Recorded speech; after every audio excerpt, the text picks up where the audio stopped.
प्रभुपाद का चरित्र तो बहुत सुना दिया, अब प्रियव्रत महाराज का चरित्र सुनाओ। प्रियव्रतो भागवत आत्मा राम कथम मुने, गृहे रमत जन्मूल कर्म बंध पराभव। हमने सुना है महाराज प्रियव्रत बड़े धर्मात्मा थे, संसार चक्र में फंसना नहीं चाहते थे, फिर कैसे फंस गए। तब सुखदेव महाप्रभु कहते हैं कि नारद जी से ब्रह्म सत्र की दीक्षा लेने के लिए गंधमादन पर्वत पर पहुंच गए महाराज प्रियव्रत। पक्का संकल्प कर लिया कि हम गृहस्थ में प्रवेश नहीं करेंगे, पर जब हंसारूढ़ होकर के परमपिता ब्रह्मा जी प्रकट भये और रिश्ते में प्रियव्रत के दादा लगते हैं, दादाजी ने समझाया तो प्रियव्रत की खोपड़ी में बात आई। जब दादाजी ही समझाने आए हैं तो हमें मानना चाहिए। हम कितने भी बड़े दृढ़ संकल्प करें, पर हमारा ज्येष्ठ कोई हमसे अनुनय विनय करे तो हमको मानना चाहिए। दादाजी की बात मानी, प्रियव्रत महाराज गृहस्थ में प्रवेश कर गए।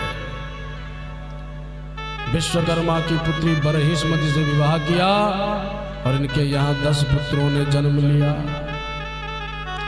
एक दिन महाराज प्रियव्रत ने देखा कि देखो जब जब रात्रि हो जाती है, लोग विषयों में रत होकर के विषयाधीन हो जाते हैं, भगवान को भूल जाते हैं, इसलिए मैं ऐसा पुरुषार्थ करूंगा कि रात्रि होने ही नहीं दूंगा।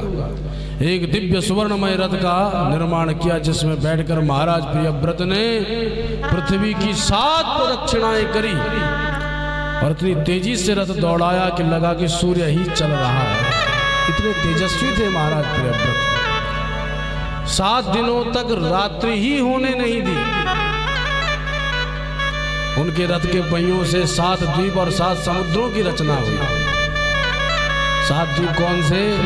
जम्बू, प्लक्ष, सालमली, कुश, क्रौंच, शाक और पुष्कर।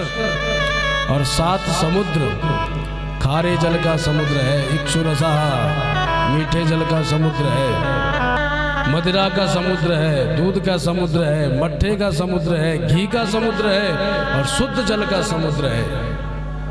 लोग कल्पना करते हैं कि क्षीर सागर नहीं होता। क्षीर माने दूध।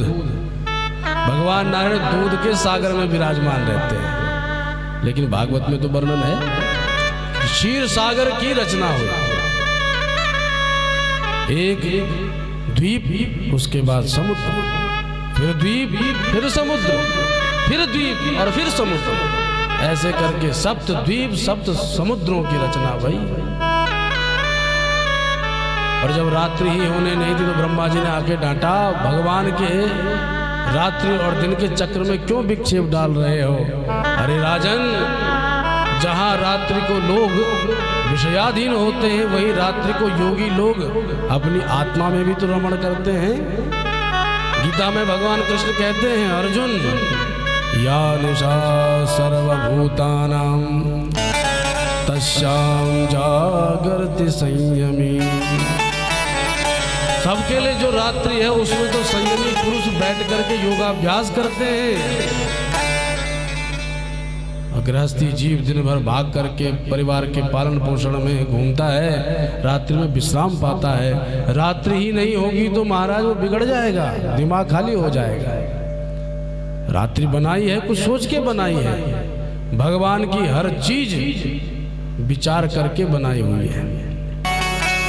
इसलिए बेटा, भगवान ने जो दिन रात बनाए हैं उसमें विक्षेप मत डालो। तब प्रियव्रत महाराज पुनः राज्य में लौट गए, पुनः दिन और रात का चक्र प्रारंभ हो गया। जय श्री राधे।